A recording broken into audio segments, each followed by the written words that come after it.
Bom dia, meu irmão, bom dia, minha irmã, graça e paz. Nós estamos passando aqui para mais um devocional, dando sequência aos estudos que temos feito na carta de Paulo a Tito, capítulo 3. Hoje leremos o verso 9 e até o verso 11. Diz assim a palavra: Não se envolva em discussões tolas sobre genealogias intermináveis, nem em disputas e brigas sobre a obediência a leis judaicas. Essas coisas são inúteis, é perda de tempo. Se alguém tem causado divisões entre vocês, advirta-o uma primeira e uma segunda vez. Depois disso, não se relacione mais com ele. Tais indivíduos se desviaram da verdade e condenaram a si mesmo com seus pecados.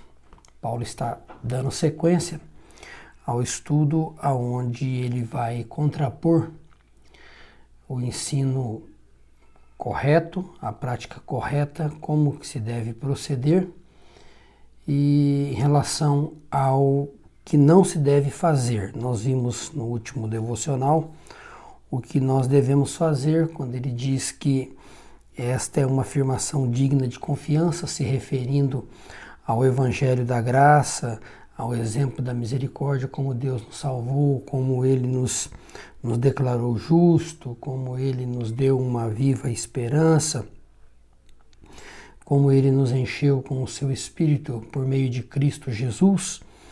E agora ele então diz que esta palavra era digna de confiança, de que Tito deveria insistir no ensinamento dessas verdades, nutrir a igreja com essas verdades.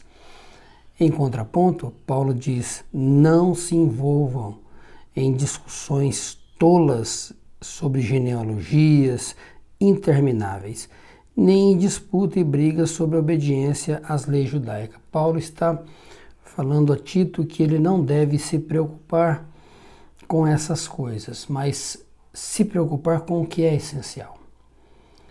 Paulo está dizendo: não troque o que é maior por questões corriqueiras, questões que não têm a menor importância. E aqui ele coloca tanto essas discussões que são sobre genealogias intermináveis, ele coloca essas disputas e brigas que é tão comumente visto no meio cristão, brigas por qualquer coisa, disputa por qualquer ponto, e também ele coloca sobre quê? Sobre a obediência à lei. Porque Paulo apresentou em cima, versículos anteriores, como Deus, por meio da graça, nos alcançou, como Deus, por meio da graça, nos declarou justo, como Deus, por meio da graça, nos enche com seu Espírito, como Deus, por meio da graça, nos concede a liberdade, a libertação, por meio de Cristo Jesus, como um ato de graça. Então Paulo está dizendo: tudo o que Deus fez, tudo o que Deus faz, tudo o que Deus fará, é sempre por meio da graça, que nos é manifestada em Cristo Jesus. Então, a graça é a forma de Deus agir, é por meio de graça, é a graça do Senhor. Fomos alcançados pela graça. Então, Paulo está dizendo: bom, se é graça, já não pode ser pela lei. Ele trata isso mais profundamente em Romanos. Aqui ele está dizendo: não perca tempo em discutir a lei judaica. Isso para nada serve. Isso não tem mais domínio sobre vós. Isso não tem mais importância. Vocês foram alcançados pela graça. Pela graça. Então ele diz: não perca seu tempo. Isso é inútil. Isso é inútil. Meus irmãos, eu fico pensando, se nós investíssemos o nosso tempo, ou pelo menos o tempo que muitos gastam em brigas, em discussões, vamos pegar aí nas redes sociais, atrás de coisas que não vão nos levar a lugar nenhum, e investíssemos esse tempo em conhecer e crescer na graça e no conhecimento do nosso Senhor e Salvador Jesus Cristo, como isso seria tão frutífero para a nossa vida, tão abençoador para a nossa vida. A questão é que a gente gosta de um pé de guerra, a gente gosta de uma briga. E Paulo aqui está dizendo para Tito, foge disso.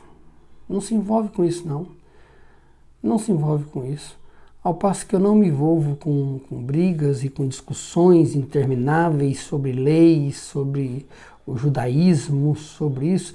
E ó que nós estamos marcado por um período onde os cristãos estão voltando para o judaísmo. Estão voltando com práticas judaicas, coisas das quais nós já fomos livres.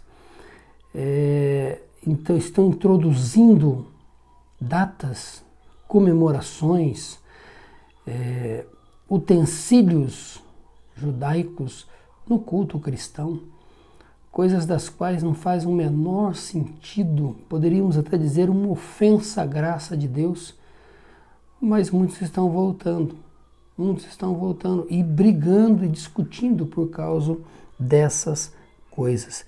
Ele diz, perca tempo com isso não, perca tempo com isso não. Ele prossegue, dizendo, se alguém tem causado divisões entre vocês, advirta uma primeira vez, depois uma e a segunda vez, depois disso não se relacione mais com ele. Paulo está dizendo, corrige essas pessoas que estão provocando divisões uma primeira vez, admoesta-os. Depois, se isso não resolver, você uma segunda vez você vai admoestá-lo, corrigi-lo, né, mostrar o erro, apontar a correção, a disciplina. Se isso não resolver, não se relacione mais com ele. É simples, irmãos, porque o verdadeiro cristão, uma vez corrigido, ele irá reconhecer o seu erro. Se não o reconhece na primeira, na segunda vez, quando lhe é demonstrado, ele normalmente diz, olha, eu errei, eu fracassei, eu preciso me consertar, preciso ser tratado pela graça de Deus, pela palavra, pela liderança, eu me submeto. Aquele que não procede dessa forma não tem uma conversão genuína, ele está apenas interessado em causar divisões,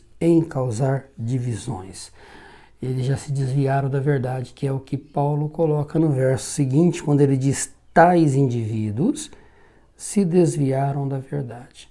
Observe então que o desvio da verdade nos leva a causar contendas, brigas, intrigas, nos leva a fazer coisas das quais desonram o Evangelho de Cristo, a graça do Senhor, a Igreja de Deus.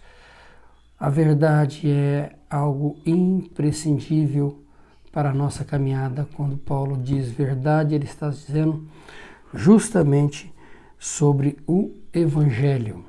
O Evangelho, sobre a pessoa de Cristo. O próprio Senhor nos diz, eu sou o caminho, a verdade e a vida. Observe que andar na verdade, como João nos diz em sua carta, é andar em Cristo, é andar diante de Deus, pautado no Evangelho, uma vida transparente com Deus, uma vida na verdade com o Senhor. Ele está dizendo aqui que esses indivíduos fazem isso, gostam dessas discussões, gostam dessas brigas, dessas divisões, causam isso, são mantenedores disso, porque eles se desviaram da verdade, porque eles se afastaram do Evangelho. Não, isso pode ocorrer sutilmente, isso pode ocorrer paulatinamente, isso pode ocorrer, às vezes abruptamente, mas eles vão se desviando. E quando se desviaram da verdade, ele diz, condenaram a si mesmo com os seus pecados. Estão dizendo, olha, não pense que eles ficarão impunes. Não. A condenação é certa quando nós nos desviamos da verdade. Todo aquele que se desvia da verdade embrenha um caminho de provocar divisões, um caminho do pecado, um caminho de dissolução, um caminho de depravação, um caminho de afastamento de Deus, de negação da palavra do Senhor, longe da verdade. Não se iluda, a condenação está sobre a vida dele. Está sobre a vida dele. Que Deus nos conceda a graça para que sejamos advertidos, para que continuemos a andar na verdade, para que a verdade de Deus possa ganhar o nosso coração, transformar a nossa vida a cada dia. Que Deus abençoe você nesse dia, em nome de Jesus.